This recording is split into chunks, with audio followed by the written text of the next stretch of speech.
There is also information that Kellogg will arrive in Ukraine on Monday and stay in Kyiv for a week. By the way, he said this at a conference on the restoration of Ukraine. An interesting statement, especially given that the Russian Federation is shelling our country every day. It will be interesting to see what statements Kellogg will make after he has to live in the realities of sleeping in shelters and hiding from Russian drones and missiles.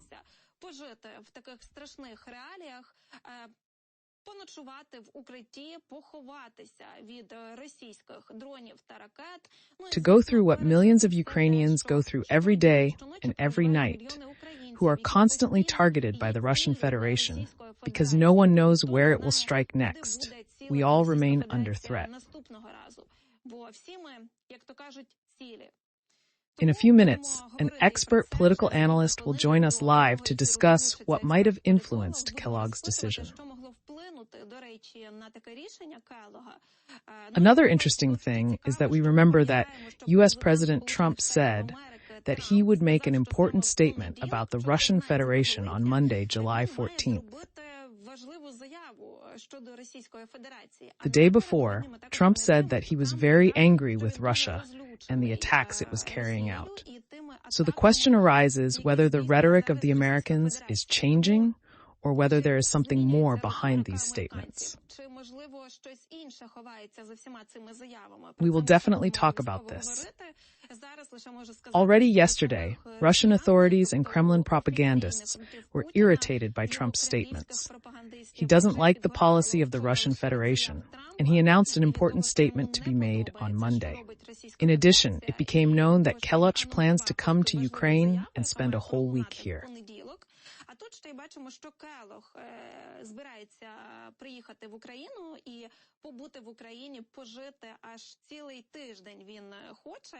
It looks like Putin's mouthpieces are hysterical again. Yesterday, Solovyov, as usual, was waving his guns around in the studio, threatening Trump and saying that Russia should not be treated like this because it is allegedly capable of instantly destroying the United States. Solovyov came up with his show as usual. They say what is profitable, working off the money and following the Kremlin's methodology. However, they are clearly irritated by events in the international arena, especially the statements made in Rome. Yesterday and today, European politicians are actively expressing support for Ukraine.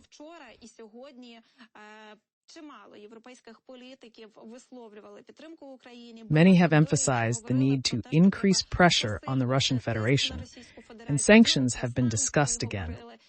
And now, everything is leading to the fact that Trump is probably ready to pass Lindsey Graham's bill on new restrictions. We continue the discussion. Joining us live on Channel 24 is public figure and head of the New Road Charitable Foundation, Valery Klochak. Hello, and glory to Ukraine. Glory to the heroes. Hello, friends. Mr. Valery, thank you for joining us on the air as soon as possible to discuss a busy Friday and current events in the information space. Kellogg said he would arrive in Ukraine on Monday and plans to stay in Kyiv for a week. I wonder how he will comment on his trip after spending several nights in shelters.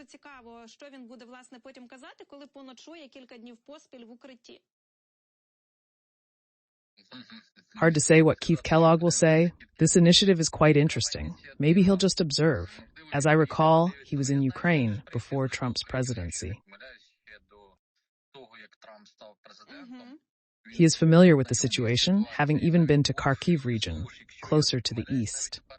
But whether this changed, Kellogg's position remains an open question. By and large, no. Kellogg's rhetoric, while different from Witkoff's, is still close to Trump's position and does not demonstrate a clear distance from him. Kellogg is a member of Trump's team and his man. It is possible that he is now acting as a liaison directly to Ukraine, as he is Trump's special envoy for Russia and Ukraine.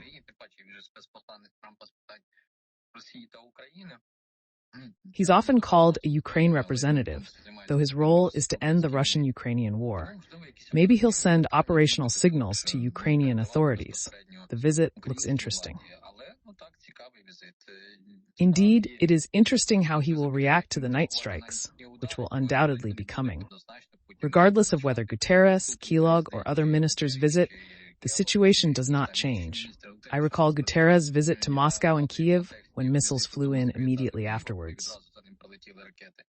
Almost every phone conversation between Trump and Putin ends with a massive shelling of Ukraine. So we are watching the events. And that's all we can say for now. By the way, I have to comment on Trump's statements again. He said that he would make an important statement about Russia on Monday, July 14th. Not sure if it's worth commenting, and whether Trump's statement will be truly sensational remains open. Maybe he's just playing to the public. Today we discussed this with colleagues as part of the Center for Public Analysis Tower project, thanks to your channel. We shouldn't expect a sensational statement. This opinion was formed during the discussion. It has already become a tradition for Trump to promise something after the weekend and then leave room for guesswork. He doesn't change his image. He continues to be a vivid media character who constantly attracts attention.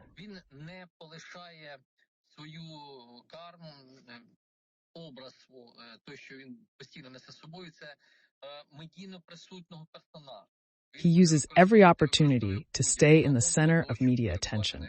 If we compare the media presence of Joseph Biden and Trump, these are two completely different levels of influence. In the past 5 months, there hasn't been a day without talk or statements from Trump. It's become monotonous, yet we still look for any sign of improved relations with Ukraine or more military aid.